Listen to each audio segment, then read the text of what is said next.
Guys सबैलाई नमस्कार है। आज चाहिँ भोलि चाहिँ हाम्रो यो घर वास्तु घर पूजा हुन गइरहेको छ। भोलि कति गते अरे वैशाखको 31 गते 31 गते। आज चाहिँ मैले हजुरलाई यो क्लिपबाट सबै कुरा देखाइदिन गइरहेको छु। यो कोले कति के काम गरिरहेको छ। यो चाहिँ यो मेरो रुम हो। म यहाँबाट चाहिँ देखाउन गइरहेको छु। तल हो काम, तल हो वास्तु त हुने, तर यहाँबाट म देखाउन गइरहेको कोले कति काम गरिरहेको छन्। सुरुमा जाऊँ है किचनबाट सुरुवात गरौँ। किचनबाट ल है किचनमा कसले कति के काम गरिरह को बसिरह हेरौँ है। हेर जाऊँ है। है किचनको काम कसले सम्हाल्दो रहेछ?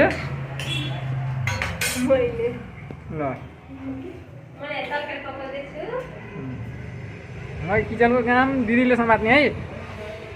अब यता जाऊँ है। अब तल जाऊँ है। जग्गाकोहरूको काम कसले समात्दो रहेछ। म भरे उक्लिरहेको छु। भरे उक्लिरहेको छु। अब यहाँको काम कसले समात्छ है। ल हेरौँ है। यता यी जग्गा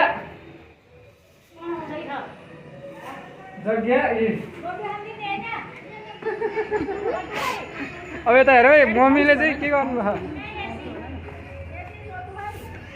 हामीलाई नि। ल यता हेर्नु त मम्मी, खै हजुरले के काम गर्नुभयो? मम्मीले चाहिँ सरसफाइ घरको काम जग्गाहरूको काम समात्नु भयो। अब यता जाऊँ है। अब यता टपरीहरूको काम, अब आमाहरूको काम के रहेको छ।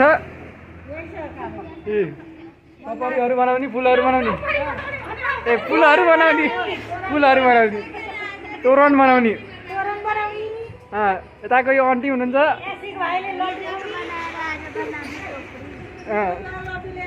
तयारी भइरहेको छ। अब यता फेरि बाबाहरू हुनुहुन्छ काम गर्दै। अब हामीले लगाउने भनेको यहाँनिर बाँस, यहाँ लगाउने बाँस। अब यता जाऊँ है। अब बाँसहरूको काम कसले समात्दो रहेछ हेर्न जाऊँ है। म आइसकेको छु। यता हेर्नु त। हजुरहरूले के काम समात्नु भयो? हजुरहरूले के काम समात्नु? बाँसहरू यहाँ भोलि पूजा त्योबाट चाहिँ सबै काम गरिँदो रहेछ। सबै जग्गा सबै बनाउँदैछ, सरसफाइ छ। हजुरले नि त्यही हो बाँसहरूको काम हो? हजुरले नि त्यही हो बाँसको, फलफुलको, फुलहरूको पूजाको सामानको तयारीमा छ। सबैजना खुसी हुनुहुन्छ है। मेरो अब अन्तिममा चाहिँ मेरो च्यानल चाहिँ सब्सक्राइब गर्न नबिर्सिनु होला। @ स्म्यास अप वर्ल्ड।